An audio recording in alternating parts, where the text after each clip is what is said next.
Hello friends, आज हम पादप जल संबंध एवं जैव भौतिक रासायनिक प्रक्रियाएं पर डिस्कशन करेंगे। प्लांट वाटर रिलेशन में हम देखेंगे जनरल इंट्रोडक्शन। तो आइए देखते हैं कि जल ही जीवन है। यह सजीव कोशिका का प्रमुख घटक होता है। जीवों की समस्त कोशिकीय जैव भार का 60 से 90% भाग जो है जल ही होता है। जल विभिन्न जैव रासायनिक प्रक्रियाओं में अभिकारक के रूप में कार्य करता है अथवा उन प्रक्रियाओं के अत्यंत उत्पाद के रूप में बनाता है। जीवों के शरीर में समस्त होने वाली प्रक्रियाओं में, चाहे वो डायरेक्ट हो या इनडायरेक्ट रूप से होने वाली या इनसे संबंधित जैव रासायनिक उपपचयी क्रियाएं जल की उपस्थिति से ही संपन्न होती हैं। पौधे जड़ों के माध्यम से वाटर का एब्जॉर्प्शन करते हैं और अपनी विभिन्न क्रियाओं को संपन्न करते हैं तथा शरीर के अंदर इनका प्रवाह विभिन्न प्रकार की सेल्स एवं टिश्यू के माध्यम से होता है। जड़ रूट के द्वारा जल का एब्जॉर्प्शन एवं प्रवाह के समय पादपों के शरीर में विभिन्न प्रकार की जैव भौतिक प्रक्रियाएं जैसे कि विसरण, प्राशरण, अंतःचूषण, जीवद्रव्य कुंचन, जल अवशोषण, रसारोहण, वाष्पोत्सर्जन आदि क्रियाएं होती हैं। इस प्रकार पौधे एवं जल के मध्य प्रक्रियाओं के कारण दोनों के मध्य में एक रिलेशन संबंध बन जाता है, जिसे हम सहसंबंध कहते हैं। सहसंबंध स्थापित हो जाता है, जिसे हम प्लांट वाटर रिलेशनशिप पादप जल संबंध कहते हैं। जल में विलेय अणुओं के अंतर एवं अंतराकोशिकीय गति तथा उसकी विशिष्ट प्रक्रिया पादप कोशिकाओं को उसका सजीव स्वरूप प्रदान करती है, जो कि अपनी प्रकृति में भौतिक प्रक्रियाओं, रासायनिक प्रक्रियाओं एवं जैविक प्रक्रियाओं अथवा इन सभी के समन्वित प्रकृति के रूप में परिलक्षित होती है। आइए देखते हैं डिफ्यूजन की प्रक्रिया में। डिफ्यूजन मतलब विसरण। विसरण में हम देखेंगे कि विसरण पदार्थ के अणुओं का अधिक सांद्रता वाले भाग से कम सांद्रता वाले भाग की ओर प्रवाह या गति को ही हम डिफ्यूजन कहते हैं। एग्जाम्पल में देखेंगे जैसे गैस या भाप से भरी हुई बॉटल के लिए यदि हम ढक्कन को खोलते हैं तो जो गैस होता है या वेपर जो होता है वो कमरे में बहुत तेज़ी से फैल जाता है। इसी प्रकार एक बीकर में रखे जल में कोई विलेय पदार्थ KMnO4 का एक क्रिस्टल डाल देते हैं, तब हम देखते हैं कि जो क्रिस्टल के अणु बीकर में रखे संपूर्ण जल में धीरे धीरे फैलकर इसे लाल बैंगनी कर देता है। आइए चित्र में हम देखते हैं कि सबसे पहले हम देखेंगे कंसनट्रेटेड पार्टिकल्स। कंसनट्रेटेड पार्टिकल्स में देखिए जो पार्टिकल्स होते हैं पास है। यहाँ पर सेकेंड पिक्चर में हम देखेंगे मूवमेंट मतलब गति करते हुए पार्टिकल्स दिखाई दे रहे हैं। Complexion of diffusion third picture में हमको दिखाई दे रहे हैं। ये पिक्चर में हम देख रहे हैं डेमोन्स्ट्रेशन ऑफ डिफ्यूजन।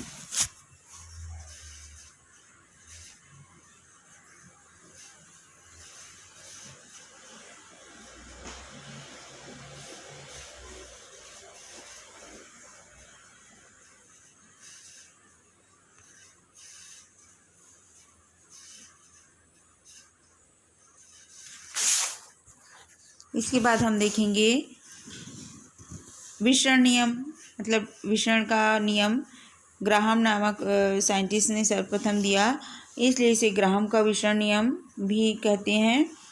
ग्राहम के अनुसार विसरण की दर विकसित होने वाले पदार्थ के घनत्व के वर्गमूल के व्युत्क्रमानुपाती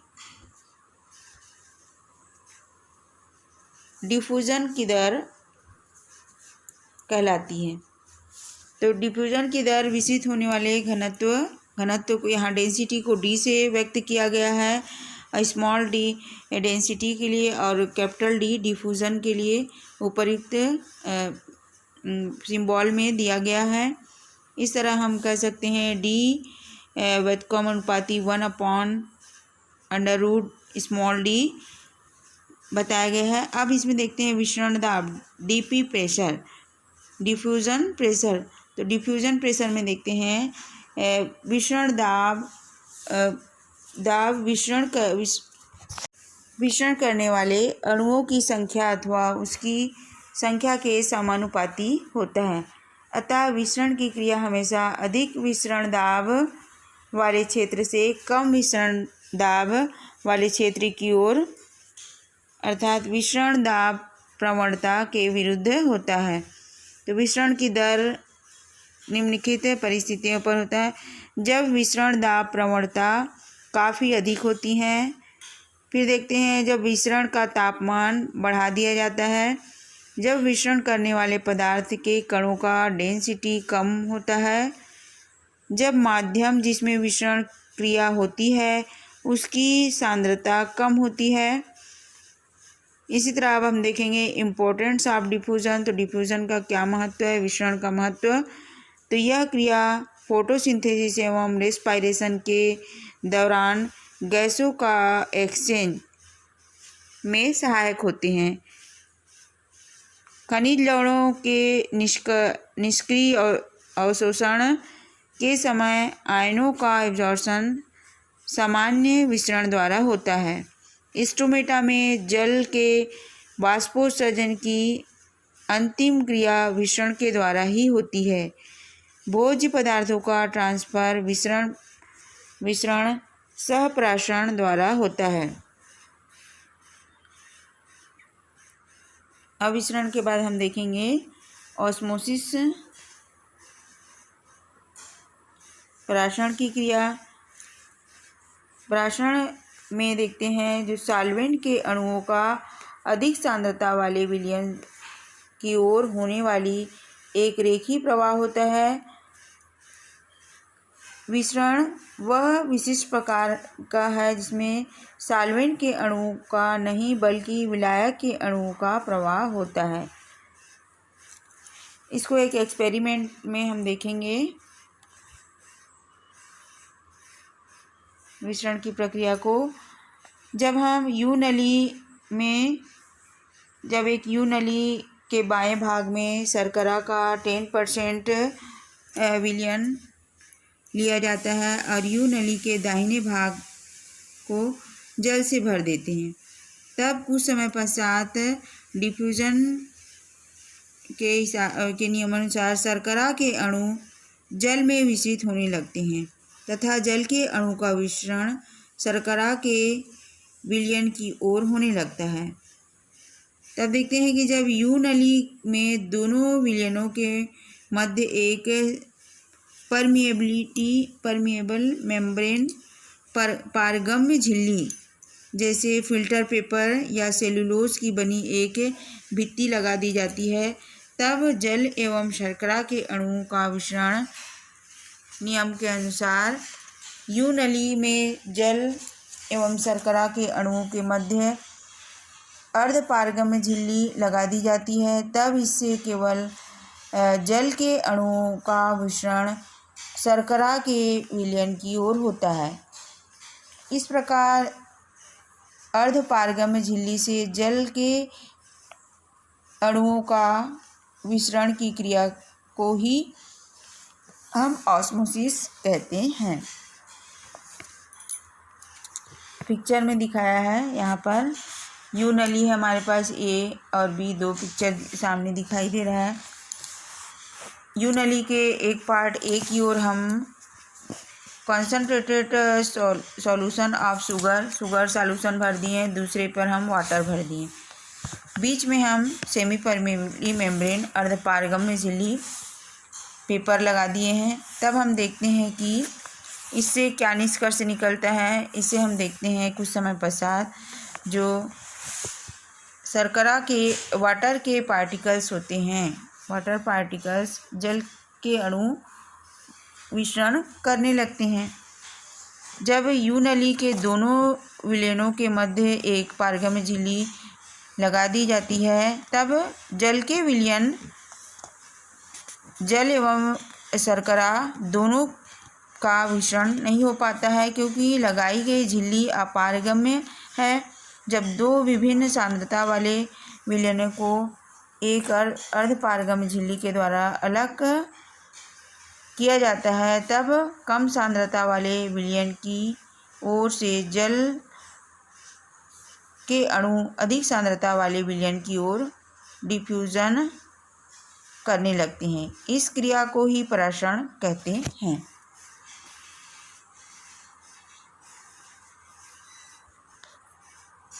अब देखेंगे हम ऑस्मोटिक प्रेशर, परासरण दाब क्या है। जब दो विभिन्न सांद्रता वाले विलयनों को अर्धपारगम्य झिल्ली के द्वारा अलग किया जाता है, तब उस विलयन में घुलनशील विलेय पदार्थ की उपस्थिति के कारण एक प्रेशर उत्पन्न होता है, दाब उत्पन्न होता है, जिसे हम ऑस्मोटिक प्रेशर कहते हैं। किसी विलयन का परासरण दाब उस दाब के बराबर होता है जो कि अर्धपारगम्य झिल्ली में से होकर शुद्ध जल अथवा विलायक के अणुओं को उसके अधिक सांद्रता वाले विलयन की ओर प्रवाहित होने से रोक देता है।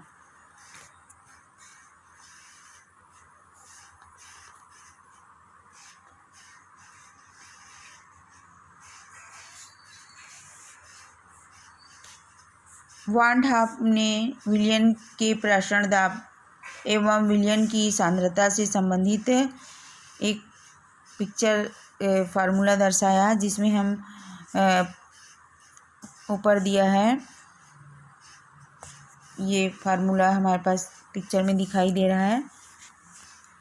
यहाँ पर देखें, जो फाई होता है परासरण दाब के लिए है, कैपिटल बी विलायक का आयतन बता रहा है, NS विलेय के अणुओं की संख्या बता रहा है, R गैस स्थिरांक को, T मानक ताप को और C NS/V सांद्रता को। तो फाई = CRT निकाला गया है यहाँ पर। फिर देखते हैं कि कम सांद्रता वाले विलयन अथवा हाइपोटोनिक विलयन से अधिक परासरण दाब अर्थात अधिक सांद्रता वाले विलयन हाइपरटोनिक विलयन की ओर होता है। इस प्रकार हम देखें। इसके बाद हम दोनों में अंतर देखेंगे। विसरण और परासरण में की प्रक्रिया में क्या अंतर है। ये विसरण की प्रक्रिया और परासरण की प्रक्रिया में क्या अंतर है दोनों में, ये हम देखेंगे। तो देखते हैं कि विसरण की प्रक्रिया जो होती है, विसरण सभी प्रकार के पदार्थों का अधिक सांद्रता वाले अथवा अधिक मुक्त ऊर्जा वाले विलयन से कम सांद्रता वाले की ओर प्रवाह होता है। जबकि ऑस्मोसिस में परासरण की क्रिया में विलायक या जल के अणुओं का अर्धपारगम्य झिल्ली से प्रवाह उसकी उच्च मुक्त ऊर्जा या उच्च रासायनिक विभेदन से निम्न मुक्त ऊर्जा या की ओर विलयन की ओर होती है। विसरण क्रिया किसी भी माध्यम में होता है, परासरण क्रिया केवल तरल माध्यम में होता है। विसरण ठोस, द्रव एवं गैस सभी के लिए लागू होता है। परासरण की क्रिया केवल तरल विलायकों पर ही लागू होता है। विसरण की क्रिया में अर्धपारगम्य झिल्ली की आवश्यकता नहीं होती है, जबकि परासरण की क्रिया में अर्धपारगम्य झिल्ली की आवश्यकता अनिवार्य है। विसरण की क्रिया विसरण करने वाले अणुओं की मुक्त ऊर्जा पर निर्भर होती है। प्राशन की क्रिया विलायक की दूसरे या मुक्त ऊर्जा के रिडक्शन पर निर्भर करता है। इस क्रिया के द्वारा उपलब्ध स्थान के संपूर्ण भाग में विचरण करने वाले अणुओं की सांद्रता बराबर किया जाता है, जबकि इसमें प्राशन की क्रिया में द्वारा तंत्र के दोनों ओर विलायकों की सांद्रता को बराबर नहीं किया जाता है। इस क्रिया में मतलब मिश्रण में देखते हैं कि विलेय का विभव कोई प्रभाव नहीं पड़ता है, जबकि प्राशन में क्रिया विलेय के विभव का पूर्णतः आश्रित होता है। इस तरह नेक्स्ट हम देखेंगे प्राशन के टाइप्स ऑफ ऑस्मोसिस, प्राशन के प्रकार। तो प्राशन दो प्रकार के होते हैं, एंडोऑस्मोसिस एंड एक्सोऑस्मोसिस। एंडोऑस्मोसिस को बोलते हैं अंतःप्राशन, एक्सोऑस्मोसिस होता है बाह्य प्राशन। तो अंतःप्राशन क्या है? बाह्य माध्यम में से विलायक के अणुओं का गमन अगर कोशिका के प्रोटोप्लाज्म में होता है तो उसे हम अंतःप्राशन एंडोऑस्मोसिस की प्रक्रिया कहते हैं। जैसे कि हम एग्जाम्पल में देख सकते हैं, किशमिश को जल में डुबो दिया जाता है, तो जब किशमिश को जल में हम डुबो देते हैं तब देखते हैं कि किशमिश फूलकर गोल हो जाता है। अतः एंडोऑस्मोसिस की क्रिया का प्रदर्शन इस प्रक्रिया से होती है। एक्सोऑस्मोसिस, जब पादप कोशिका के बाहर स्थित माध्यम में विलेय का सांद्रण अधिक हो तो उस स्थिति में कोशिका में स्थित विलायक के अणुओं का गमन कोशिका से होकर बाहर की ओर होने लगती है। इसे एक्सोऑस्मोसिस की घटना कहते हैं या एक्सोऑस्मोसिस। जैसे कि हम देखते हैं कि शक्कर के विलयन में अंगूर को डालने पर वह कुछ समय पश्चात संकुचन प्रदर्शित करने लगता है।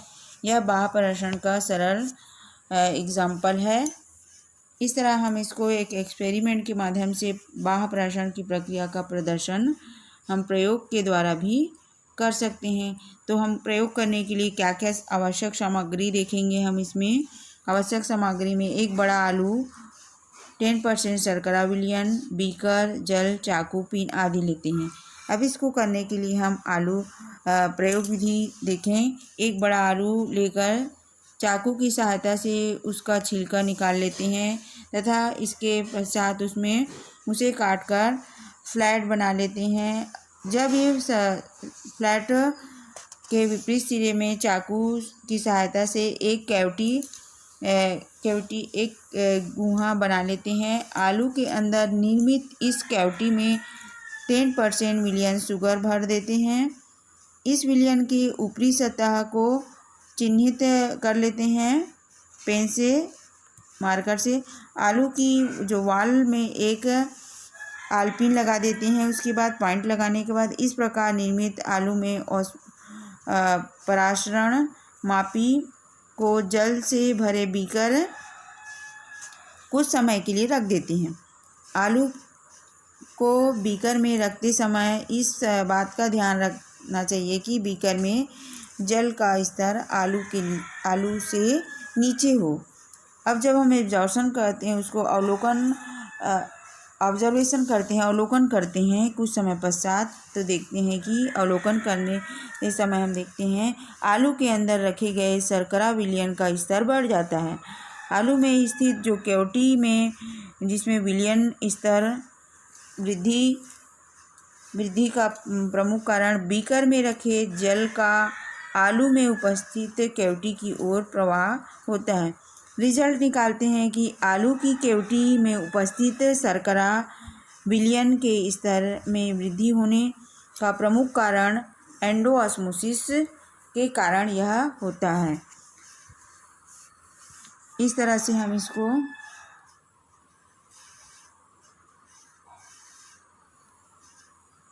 आलू को इस तरह हम यहाँ पर सॉल्यूशन भर के पोटैटो, ये पोटैटो है। पेटी डिश में वाटर भर लिए हम, पेटी डिश में वाटर भरा हुआ है। शुगर सॉल्यूशन, इसके अंदर हम लोगों ने शुगर सॉल्यूशन रखा है। इसमें शुगर सॉल्यूशन हमारा भरा हुआ है इस पॉइंट बीकर में। फिर यह प्रक्रिया जब देखते हैं यहाँ पे पिन लगा हुआ है, यहाँ तक वो सॉल्यूशन कुछ समय बाद ऊपर की ओर आ जाता है। अब इसका इम्पोर्टेंट देखेंगे, सिग्निफिकेंस या प्राशन का क्या महत्व है। तो रूट हेयर भूमि से जल का एब्जॉर्प्शन प्राशन क्रिया के द्वारा ही करते हैं। रूट हेयर एक कोशिका से दूसरी कोशिका में जल का प्रवाह इसी क्रिया के द्वारा होता है। प्राशन की क्रिया के कारण जल का एब्जॉर्प्शन से कोशिका में स्फीत हो जाती हैं। टर्गिडिटी के कारण पौधे की पत्तियां, तने सीधे खड़े रहते हैं। पौधों के अंगों द्वारा प्रदर्शित विभिन्न गतियां जैसे कि स्टोमेटा का खुलना एवं बंद होना, बीजों का विकिरण, फलों का फटना, फर्न की बीजाणुधानी का फटना आदि क्रियाएं प्राशन के कारण आधार पर आधारित होते हैं। स्टोमेटा का खुलना एवं बंद होना गार्ड सेल में स्फीति दाब पर निर्भर करता है। प्लाज्मोलिसिस, जो कि प्राशन क्रिया पर आधारित घटना है, की सहायता से जीवित कोशिकाओं का प्राशन दाब ज्ञात किया जाता है। प्राशन की क्रिया के कारण ही पौधों में मूवमेंट होते हैं, जैसे छुई की पत्तियां स्पर्श करने से मुरझा जाती हैं। ये हम देखें प्राशन का सिग्निफिकेंस। फिर हम देखेंगे अगले क्लास में।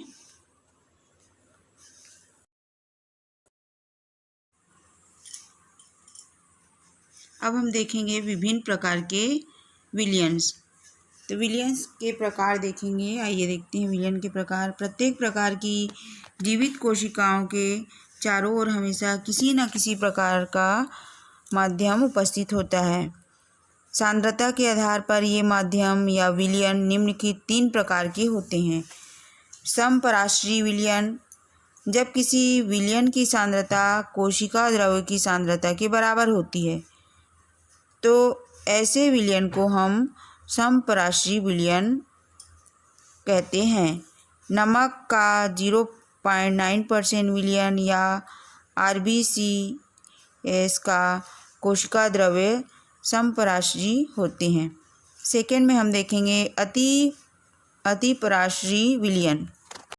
सेकेंड देखेंगे अतिपराश्रयी विलियन। जब 2 विभिन्न सांद्रता वाले विलियन लिए जाते हैं तब जब वह विलियन जिसकी सांद्रता अधिक होती है उसे अतिपराश्रयी कहते हैं। थर्ड देखेंगे अल्पपराश्रयी विलियन।